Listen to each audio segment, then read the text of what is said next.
They prayed for each other, father, mother, sister, brother.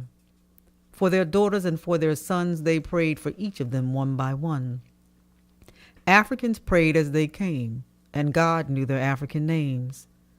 God formed the coils, the texture of their hair. God darkened their skin to meet the sun's glare. The sun's glare was God's kiss, a sun kiss they would forever miss. So they prayed.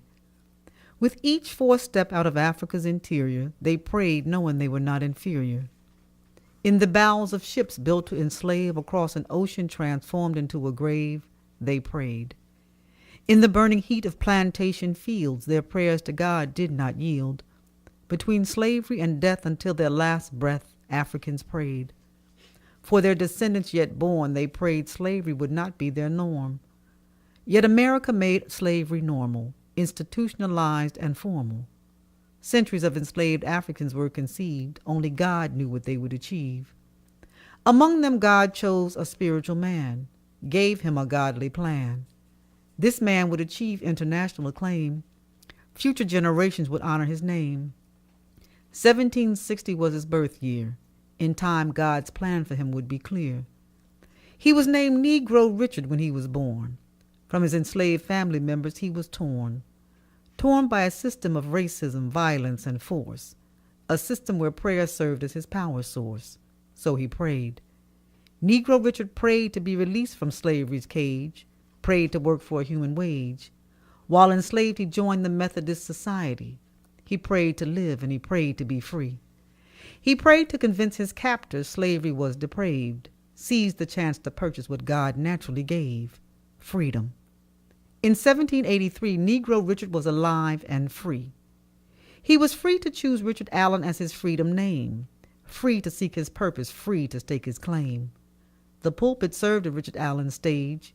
It was the place for the spiritual battle he was destined to wage. In 1787, Allen co-founded the Free African Society. It provided religious aid and comfort to his community. Richard Allen spiritually matured and painfully endured. He endured oppressive Methodist traditions. He matured and received his godly mission. His mission was to establish new traditions under new conditions. Allen had a spiritual vision with profound implications, a vision for African people in a hostile nation. In Philadelphia, the city named for brotherly love, he envisioned the freedom to worship God above.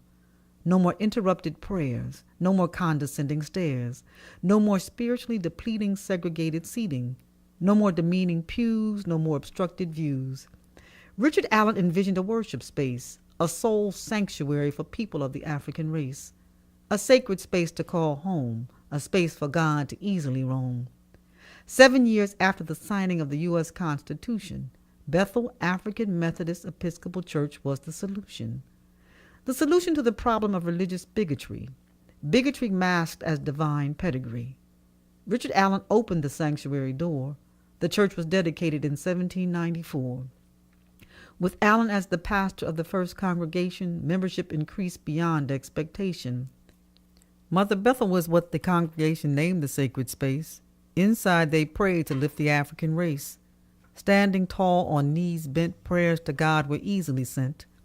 With eyes open, with eyes closed, with tears streaming down their nose, they prayed. Mother Bethel evolved from the spirit of the Free African Society. It followed the doctrines of Methodist theology. This church established a new tradition, a new norm. It was the model from which sister churches began to form. Mother Bethel and her sister churches grew. They prayed about what to do about Methodist oppression, how to secure their freedom of expression. These churches united as an independent African denomination, the first of its kind in this nation, a denomination for Africans in America to worship freely, a denomination affectionately known as AME. This independent denomination grew as God dictated. Richard Allen was its first bishop to be consecrated. Since 1816, AME bishops worldwide have succeeded him. They have ensured the AME Church will not end. This church has a legacy more than 2 centuries old. In the womb of Mother Bethel, it began to unfold. It unfolded in a city above the Mason-Dixon line, a city where the AME Church could not be confined. Today, the AME Church is a global denomination. 2016, the year of its bicentennial celebration, the African Methodist Episcopal Church stands. It stands as a testament to a spiritual man, a man who implemented God's plan, the plan to serve the people of God without prejudice or facade. The AME Church stands because the first congregation prayed. They prayed for God to show them the way. The way beyond shackles and inferiority lies, the way forward in a land where they were despised. They prayed for Africans in America to do more than survive.